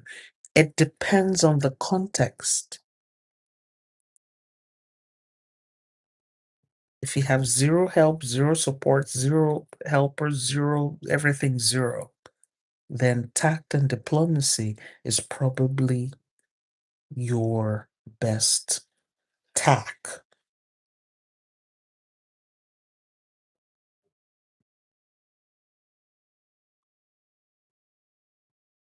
Because there's sometimes you might find yourself in a position you have nothing, no resources, nothing. And you need to get out of that situation. You use diplomacy, you use respect, you pay attention to your environment. And when the opportunity presents itself, you take it. There's nowhere in this story you hear this girl sitting there feeling sorry for herself. Nowhere in the story. There's nowhere in the story you hear her saying, oh, woe is me, woe betide me, I am finished, I am done, I'm dealt with. Nowhere in the story. Nowhere. Even though she was the oppressed one, even though she's the one with no resources, there is still nowhere in the story where she was self deprecating.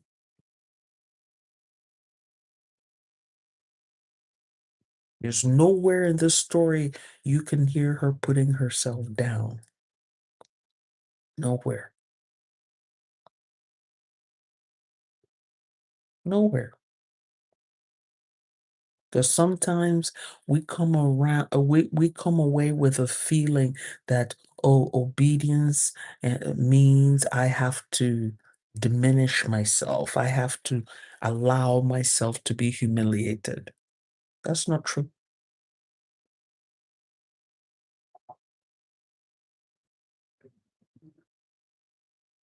You could still be under oppression, but still maintain your dignity.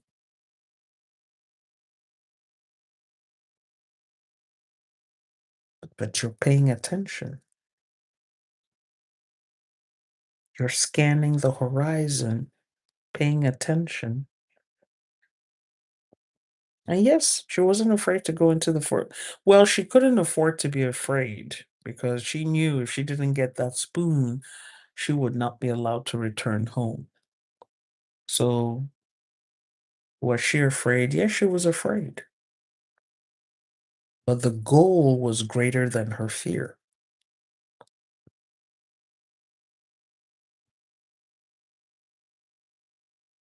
If I don't get the spoon, I can go back home and I have nowhere to stay.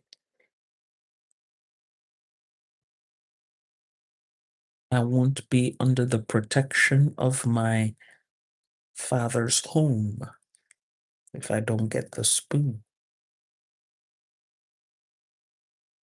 But at the end of the day, the thing that was meant to destroy her made her powerful.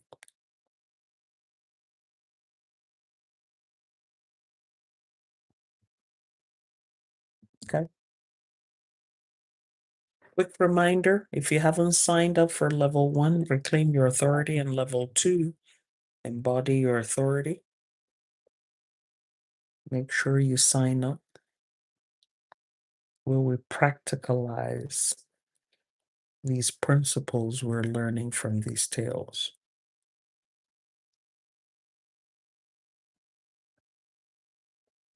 Remember to sign up. Level 1, reclaim your authority. 2, level 2, embody your authority. After reclaiming it, you embody it. And then you don't have to deal with a whole bunch of bullshit. Okay. Any questions, comments, concerns before we end class?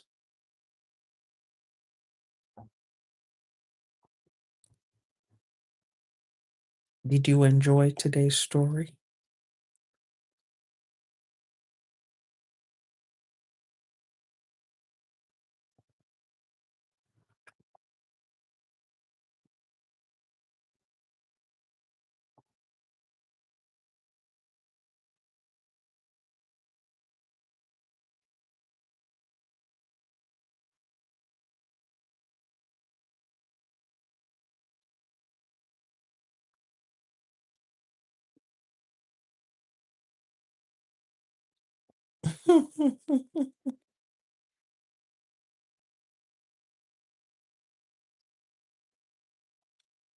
Miss Kiana says another powerful one. Okay, I did very much, and also something that I noticed, she didn't let the money change her. She's still okay. Let me see. Does it tell me what the rest of your statement is? Okay. She didn't let the money change her. No, she was still humble. She didn't mind telling. And I think she had confidence telling her stepmother about her experience because she knew that even if the stepmother sent her lazy daughter on that same quest, her daughter was going to fuck it up anyway. So I'm sure she was confident. She was confident in the stupidity of her stepsister. Even if I tell you how this happened, you're not going to be able to duplicate it. So I think she was kind of confident of the stupidity of the stepsister. Oh no, she gonna fuck this up. Eh, Even if I tell her step by step how to do it, she won't be able to follow the steps. She is too arrogant and too lazy. She will not follow the steps. She's gonna do it her way. And there's some people who are like that. You can tell them this is how I made money. They even if you say step 1, do this, step 2, do that, step 3, do this, they're too arrogant to follow instructions. Some people are too arrogant to follow instructions. And so for instance, when I'm doing rituals and events and someone is arrogant and they're not wanting to follow instructions, I will call them out.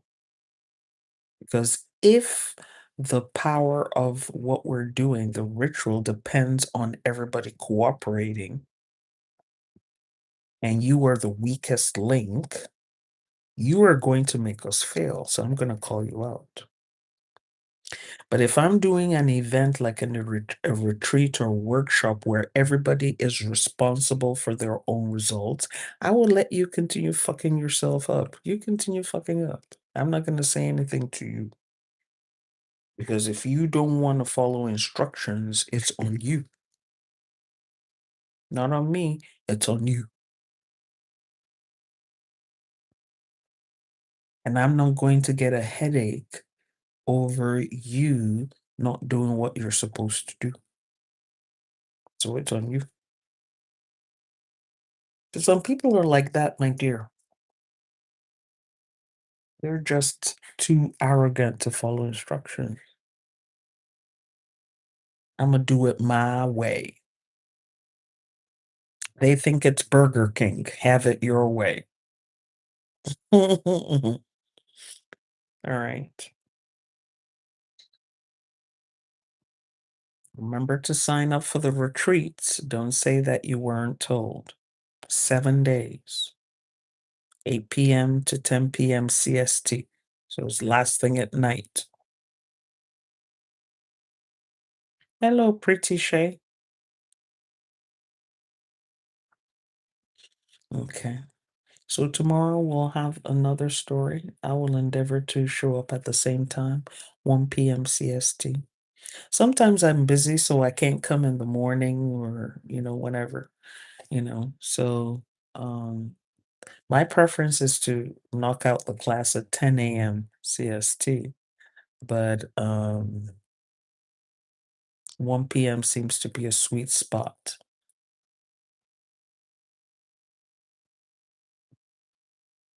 Okay. And so even if you don't catch the live class, you can catch the replay on YT. Make sure that you're learning from the mistakes of others, okay? And that you're not making that mistake. If you have been living a disrespectful life so far, I advise you to start today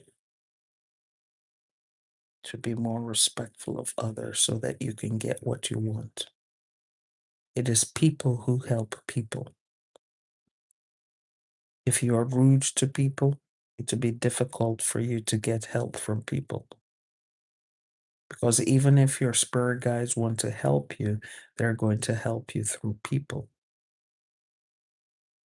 So if you are rude to your helpers, it's going to be difficult for you to get help. It's just that simple. It's just common sense.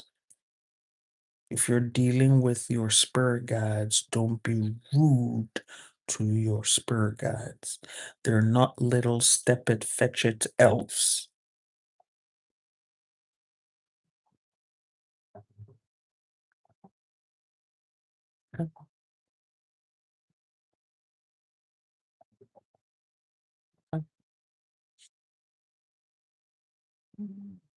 Spirits know when you're being arrogant and when you're being nervous. We're thankful to our Creator, our guardian spirits, our ancestors, and our spirit guides for today's forbidden fruit. May it not be wasted in our consciousness and in our lives. Ise.